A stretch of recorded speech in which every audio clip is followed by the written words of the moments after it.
How to make and lose 1 million zloty more than once in Poland. Maybe let's start with the what we could do now. What can I do if I was a British or an American or a foreign entrepreneur, someone entrepreneurially minded, maybe a little bit of money? What could I do right now to make 1 million zloty in Poland? Where's the area of interest? Where's the sector of growth in this country right now?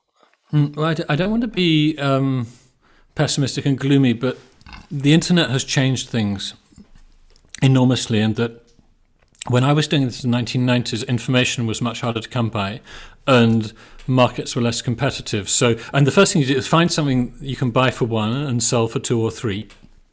And if your customers like it. And in fact, I did entrepreneurship workshops in schools, universities. I still teach in business schools. And in the same school where I did the Wojtek project or the Podstawówka, I did an entrepreneurship workshop, and I remember very clearly this. And again, I was in my crazy foreigner role. That the school director, it was Światowy Tydzień Przedsiębiorczości, so Global Entrepreneurship Week. I brought that to Poland. I said, and it was stressful for me because I speak. I'm confident.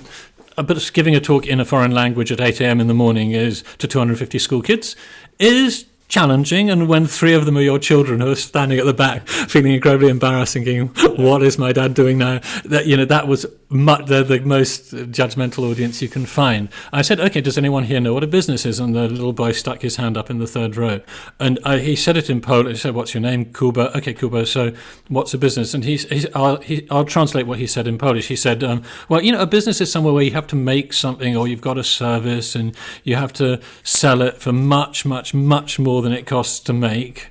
And most important, the people who buy it have to be so happy you're doing it that they don't even think it's expensive. And the school director's jaw dropped, because there are a lot of adults who can't give that good a definition of business. And, so I'd say that you have to find the thing that people want to buy from you. And this is not Poland specific.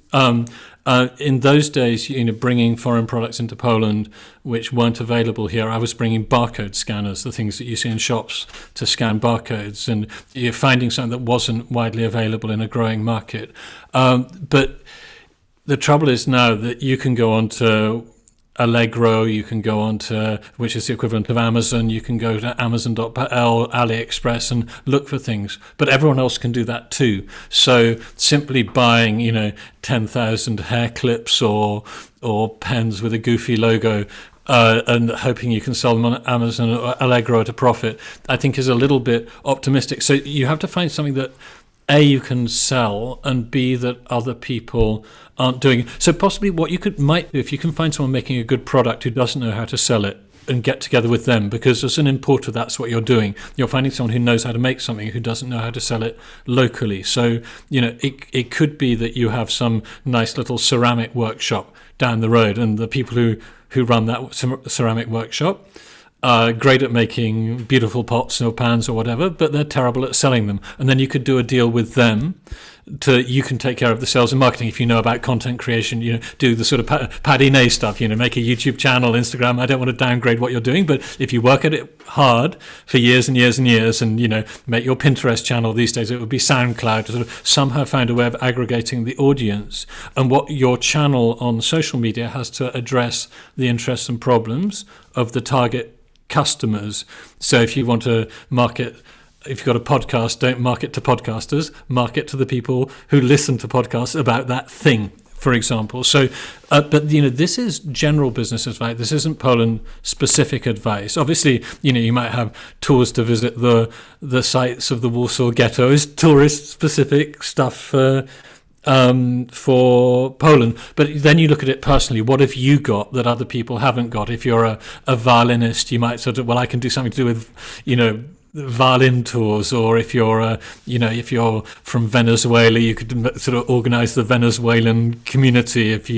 So you need to sort of think, have you got any relationships, contacts, insights, skills that are relevant now? Or you might think, well, if only I knew how to sing, I could sing to people as they come through Krakow Airport. I don't know how I'd turn that into a business. I have no idea. But this is, it's because of the internet and the fact that Poland's less different from other countries these days. The idea of just being a middleman between a buyer and seller without adding any value is very tricky. You need to give people a reason to buy from you, and or through you, and that's a universal challenge, not a Poland-specific challenge. So the subject is how to make a million zloty, and I'm going to try and force you to be a little bit more Polish specific, Richard, as a entrepreneur of some note in this country. What is it the Polish consumers don't have that they could have? For example, when I was in the US last year, I saw that the restaurant bowl concept, where you get a bowl of food and it's a thing. It's a thing. Like burritos is a thing, and you walk around. I came to the country 10 years ago or 11 years ago almost, and I saw that no one had a mobile phone, and that interests me. And I thought, I know that this country is going to change in 3 or 4 years. You travel around a little bit less, obviously, because of the pandemic. You look at business trends. So how to make a million zloty by exploiting some gap in the market? Okay, so what I do, I listen to a lot of podcasts and a lot of business podcasts, and I say that if business wasn't how I made money, it would be my hobby. I find it really interesting. And so there's an American podcast called Mixergy, where a guy called Andrew Warner introduced entrepreneurs. Now, I listen to that when I'm running just for fun. And if you don't enjoy the process of making money and being a business person, I think you may well be badly. Yes, but if it goes right, it can be more rewarding than a regular job. But you pay a price. It's not. There's a lot of stress, a lot of responsibility. For example, having to recruit people, fire people, manage people, deal with the government officials. It's not all sweet and light. Things go wrong. You have to deal. It's your fault. If it's your business, it's on your desk. It's not. You can't blame the system, the company, the boss, because you are the boss. So, having said that, I just yesterday I was listening on my run, thinking, and this is an open invitation. Anyone listening here wants to make a lot of money, and they'll do the work. I might finance it because I've got the money. I don't have the time.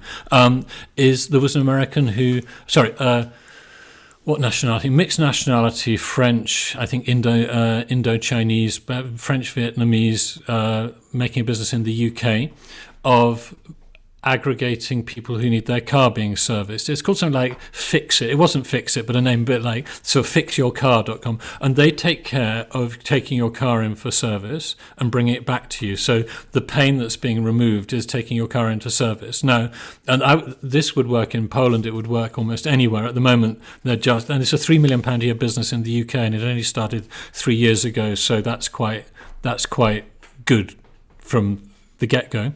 And so customer service related things where, as a individual, a lot of Polish people have someone who helps them fix things. And, again, it depends on your audience. People who have got money is not there are people who work for money, and there are rich people in Poland. Are not everyone, but there are a lot of people in Poland who've got enough money to pay for services, and they sort it out not on a platform, but they have the guy who fixes their roof or their drains. But then older Polish, being a bit gender normative here, but a lot of older Polish guys are extremely good at fixing things, and that's a hangover from the communist days. And older Polish men, in their slightly heteronormative way, despair of their sons not being able to fix things and annoy their sons and their daughters because their sons think, "Why should I?" and their daughters think, "Why are they assuming that's a boy's role?" Or so looking for just that example.